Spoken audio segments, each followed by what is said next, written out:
Judaïsme contre sionisme d'Emmanuel Levin, La voix d'un prophète en Israël. 6e partie, les sources. Premièrement, le sionisme par Léon Tolstoï. On lit en note. Monsieur Arthur Comte, dans un reportage sur Israël publié dans Le Monde du 24 juillet 1956, journal réputé des plus sérieux, écrit ceci, citation. Quant à la pensée des Israéliens, elle est dominée par le bon Tolstoï, introduit par les exilés russes qui durent fuir les pogroms des tsars aux environs de l'année 1880. L'auteur de Guerre et paix est devenu le vrai maître d'Israël. Il en domine la philosophie et lui donne tout son sens. Fin de citation. Ainsi, Tolstoï serait le vrai maître d'Israël ? Après avoir lu le texte prophétique de Tolstoï, un des réquisitoires les plus virulents contre le sionisme, qui annonçait plus d'un demi-siècle à l'avance les conséquences dangereuses du développement du sionisme politique pour la paix du monde, et aussi pour la paix des Juifs, le lecteur aura une idée saisissante de la nature et des effets de la propagande sioniste qui réussit et qui réussira encore à faire croire aux esprits les plus lucides et les plus froids les choses les plus invraisemblables, les plus contraires à la réalité. Fin de note.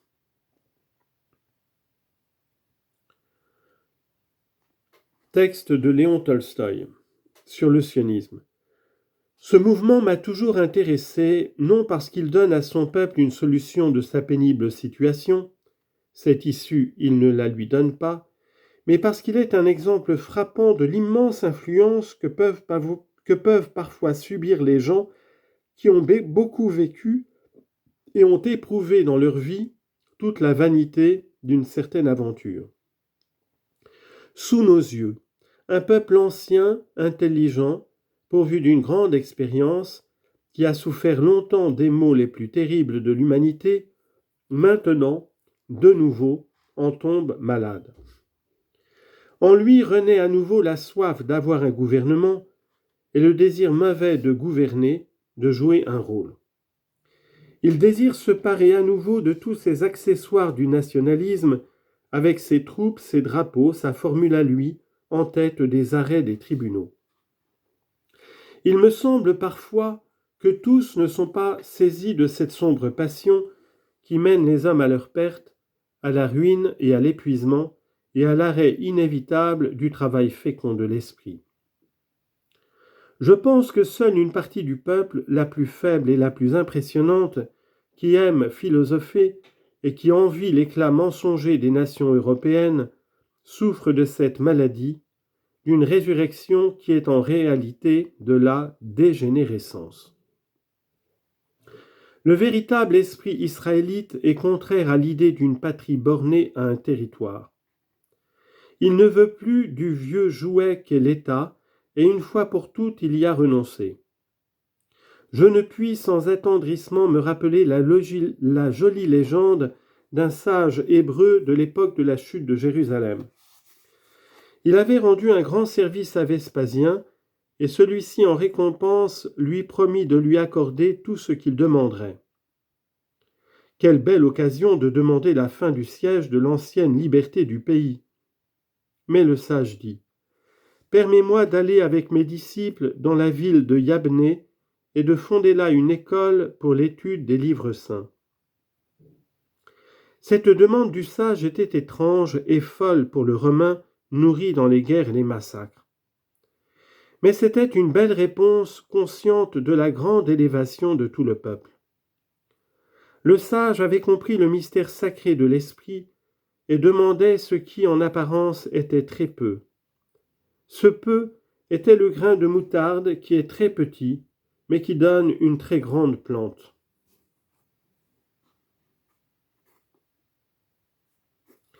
Cet échange du temporel contre le spirituel, c'est le plus beau geste de l'histoire du judaïsme. Il n'est pas encore assez apprécié par le peuple. Le peuple n'en a peut-être pas encore assez profité.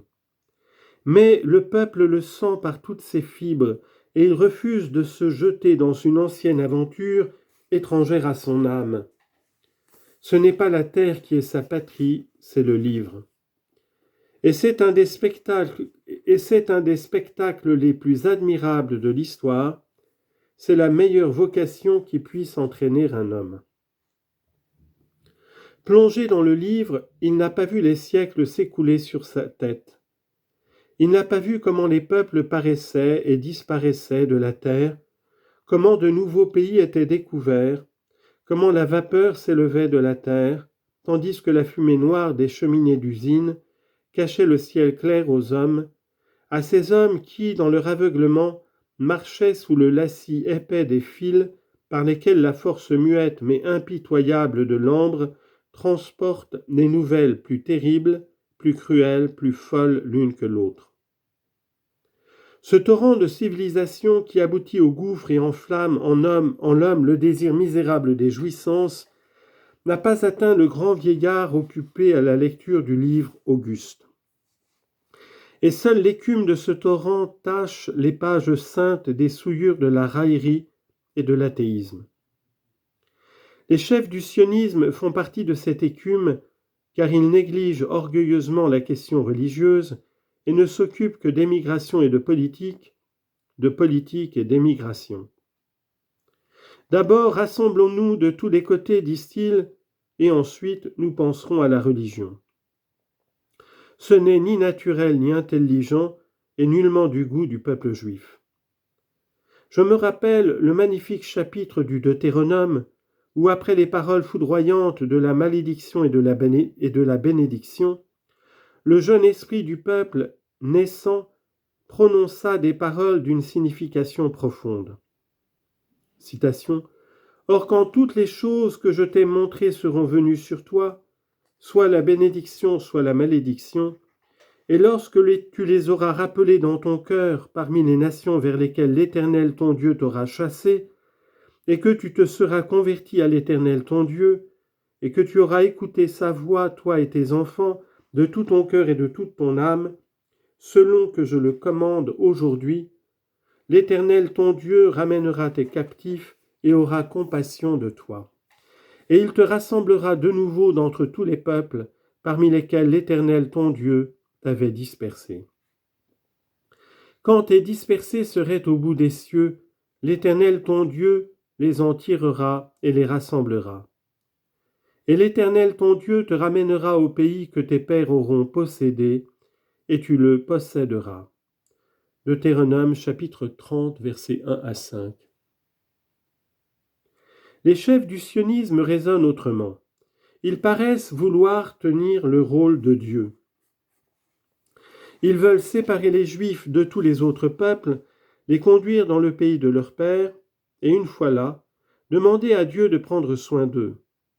Mais Dieu aura droit de leur dire « Ainsi, vous vous amusez à singer mon œuvre ». Voilà pourquoi, même parmi les rabbins, on considère le sionisme comme une doctrine étrangère au peuple et pleine de dangers. Bien que ce soit les orthodoxes qui affirment cela, ces orthodoxes qui ordinairement dans les religions sont des extrémistes, ici, l'orthodoxie israélite se trouve sur un terrain très ferme, sa résistance est tout à fait légitime. L'opinion générale qui veut que le sionisme aide à l'élévation de l'esprit national, c'est ainsi qu'aiment à s'exprimer ses adeptes, en réalité ne se justifie pas. En lui, il n'y a vraiment rien de national. M'intéressant à cette question que la presse fait mousser comme des blancs d'œufs en neige, j'ai parcouru quelques éditions sionistes avec le vieil emblème des deux triangles entrelacés. Dans un de ces livres, j'ai trouvé l'image d'une petite fille au visage rond, charmant, les petites mains potelées jointes sur la poitrine. Ses yeux sont levés avec une expression de prière vers Dieu qui se tient dans les cieux. Sous cette image, on pourrait tout aussi bien écrire « Pater noster, Vater unser, notre Père qui es aux cieux ». Et en général, n'importe quelle traduction en langue européenne de la célèbre prière du Christ. Parce que le fin et doux visage rond de la fillette, qui a tous les caractères de la race aryenne qui peuple l'Europe, ressemble le moins possible à un enfant juif. Et cependant, sous le tableau est inscrite la légende Ma Tovu, c'est-à-dire les premiers mots de la prière matinale des Juifs. Dans cette petite supercherie, il y a toute la fausseté du nationalisme dont se part le sionisme. Il est lui-même l'os de l'os, la chair de la chair de l'européanisme contemporain, son enfant faible, rachitique, qui imite ses aînés, construit le château de cartes des États et ceint le bandeau portant cette inscription en caractères hébraïques. Mais dans ce mouvement conçu à la manière européenne, le caractère progressiste dont on parle abondamment dans les congrès fait presque totalement défaut, et c'est ce qui frappe le plus.